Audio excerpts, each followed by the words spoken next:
4 ദിവസമായി ഇവിടെ നടന്നിരുന്ന കേരള ഡിസബിലിറ്റി ഫെസ്റ്റിന്റെ സമാപന ദിവസമായ ഇന്ന് ഡെഫായിട്ടുള്ള ആളുകൾക്ക് പറഞ്ഞ ചില ആശങ്കകൾ ഞാൻ പങ്കുവെക്കാൻ ആഗ്രഹിക്കുകയാണ്. നമ്മൾ അനുഭവിക്കുന്ന ഏറ്റവും വലിയ പ്രയാസം എന്ന് പറഞ്ഞാൽ കമ്മ്യൂണിക്കേഷൻ ബാരിയർ ഫ്രീ എൻവയോൺമെന്റ് വേണം നമ്മൾ സംസാരിക്കുന്നതും കാര്യങ്ങൾ പ്രവർത്തിക്കുന്നു. ബാരിയർ ഫ്രീ എൻവയോൺമെന്റ് എന്ന് പറയുമ്പോൾ നമ്മുടെ മനസ്സിലൊക്കെ വരുന്നതെന്ന് പറഞ്ഞാൽ വീൽ ചെയർ ആക്സസ് ഉള്ള എൻവയോൺമെന്റ് മാത്രമായി പോവുകയാണ്. അത് ശരിക്കും ഫീൽ ചെയ്ത് എന്നാണ് നമ്മളോട് ഈ ഒരു ബധിര സുഹൃത്തുക്കളായിട്ടുള്ള ആളുകൾ പറഞ്ഞത്. കാരണം എന്ന് വെച്ചാൽ ഏറ്റവും വലിയ ബാരിയർ കമ്മ്യൂണിക്കേഷൻ ബാരിയർ. ആ ഒരു കമ്മ്യൂണിക്കേഷൻ ബാരിയർ വന്നതുകൊണ്ട് തന്നെ ഇവർക്ക് ഈ വേണ്ടത്ര പ്രാതിനിധ്യം ഇവിടെ ഇല്ലാതെ പോയി എന്നുള്ള ഒരു വളരെ നിരാശയോട് കൂടിയാണ് ആ ഒരു പ്രയാസം ഞങ്ങളോട് പങ്കെടുക്കാൻ കാരണം ഞങ്ങൾ ഇവർക്ക് വേണ്ടിയിട്ട് ആംഗ്യ ഭാഷയിൽ പരിഭാഷകരായിട്ട് ഇന്റർപ്രിറ്റേഴ്സ് ആയിട്ട് ഇവർ നിന്നതുകൊണ്ടാണ് ഞങ്ങളോട് ഈ ഒരു ആശങ്ക ഇവർ പങ്കുവെക്കുകയുണ്ടായത്. ഈ ഒരു പ്രയാസം മറികടക്കാൻ ഇനി അടുത്ത ആലോചനാ യോഗങ്ങളിൽ അടുത്ത വർഷങ്ങൾ നടക്കുന്ന ഇപ്പൊ ഇദ്രീസ് സാർ ഇവിടെ പ്രഖ്യാപിച്ചു കഴിഞ്ഞു. ഇനിയുള്ള വർഷങ്ങളിലും ഇതേപോലെ അടുത്ത ജനുവരിയിലേക്ക് ഡേറ്റ് ഒക്കെ ഫിക്സ് ചെയ്തു. അതിന്റെ മുന്നോടിയായിട്ടുള്ള ആലോചനാ യോഗങ്ങളിൽ തന്നെ ഇവരുടെ പ്രതിനിധികളെ ബധിരനായുള്ള ഒരുപാട് അസോസിയേഷനുകൾ കോഴിക്കോട്ടുണ്ട്. ആവശ്യത്തിന് ഇന്റർപ്രിറ്റേഴ്സും കോഴിക്കോട്ട് അവൈലബിൾ ആണ്.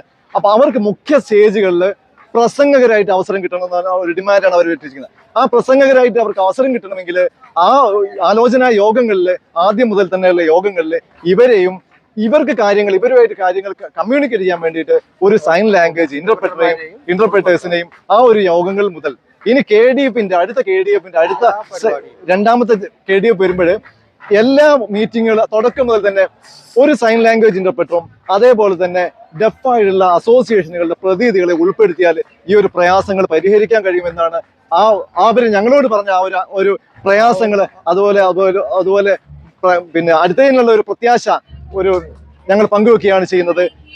അടുത്ത പിന്നെ വേറൊരു കാര്യം പറഞ്ഞത് KDF പോലെ തന്നെ KLF കൂടി ഞങ്ങൾക്ക് പ്രാതിനിധ്യം വേണമെന്നൊരു ആവശ്യമാണ് അവർ പറഞ്ഞിരിക്കുന്നത്. KLF കൂടി കാരണം KDF തുടക്കമായി കഴിഞ്ഞാണ് ഇതൊരു മോഡലാക്കിക്കൊണ്ട് KLF കൂടി മാറ്റങ്ങൾ വരട്ടെ, KLF കൂടി ഞങ്ങൾക്ക് പ്രാതിനിധ്യം വരട്ടെ, KLF കൂടി ഇന്റർപ്രിറ്റേഴ്സ് വരട്ടെ, KLF കൂടി ആ ഒരു രീതി കോഴിക്കോട് നിന്നുള്ള ആ ഒരു കാര്യങ്ങൾ കേരളം മുഴുവൻ, ഇന്ത്യ മുഴുവൻ, ലോകം മുഴുവനും മാറ്റങ്ങൾ വരാൻ ഉൾക്കൊള്ളാൻ വേണ്ടി പര്യാപ്തമാകട്ടെ എന്നാണ് ഞങ്ങൾക്ക് പറയാനുള്ളത് എന്നാണ് ഈ ബധിര സുഹൃത്തുക്കൾ പറഞ്ഞ ഒരു കാര്യം ഞാൻ നിങ്ങളുമായി പങ്കുവെക്കുകയാണ്. എൻ്റെ നെയിം അബ്ദുൽ അലി എന്നാണ്. ഞാൻ താമരശ്ശേരി നിന്നാണ് വരുന്നത്. KDFന്റെ ഈ പരിപാടി പ്ലാൻ ചെയ്ത് കുറെ ആൾക്കാരും കൂടി പ്ലാൻ ചെയ്ത് കുറെ ഭിന്നശേഷിക്കാരായ ആൾക്കാർക്ക് വേണ്ടി ഇത് പ്ലാൻ ചെയ്ത് നടത്തിയതിന് നല്ലതാണ് എന്ന് പറഞ്ഞു. പിന്നെ ഓരോ എക്സ്പീരിയൻസ് ആണെങ്കിലും നമുക്ക് എക്സ്പീരിയൻസ് ചെയ്ത് അതിനെക്കുറിച്ച് മനസ്സിലാക്കാൻ പറ്റുന്നുണ്ട്. പിന്നെ ഒരു ഇന്റർപ്രറ്റർ ഇല്ലാത്തൊരു ചെറിയൊരു പ്രശ്നം ഉണ്ടായിരുന്നു.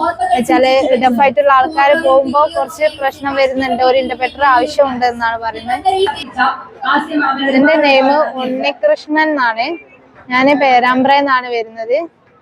KDFന്റെ ഈ പരിപാടി ഭിന്നശേഷിക്കാർക്ക് വേണ്ടി നടത്തി ഈ പരിപാടി കണ്ടു.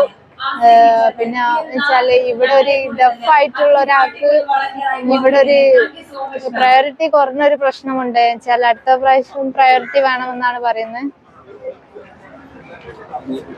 എന്റെ പേര് യൂസഫ്, സ്ഥലം ഇളയിറ്റിലാണ്. ഞാൻ 26 വർഷമായി ഡെഫിന്റെ സെന്ററിൽ പ്രവർത്തിക്കുന്നുണ്ട്. പിന്നെ ഈ KDFന്റെ പരിപാടിയിൽ ഫസ്റ്റ് ടൈം വന്ന് വെച്ചാല് അടിപൊളിയായിരുന്നു. ഇനി വേണമെന്ന് ആഗ്രഹമുണ്ട്. ഇത് വെറും ഒരു ഫെസ്റ്റിവൽ അല്ല, ഇതൊരു ചരിത്ര സംഭവമാണെന്നാണ് പറയുന്നത്.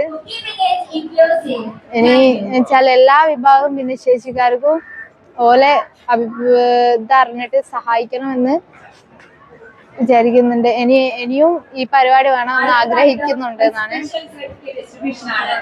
എന്റെ പേര് സുനീർ എന്നാണ്.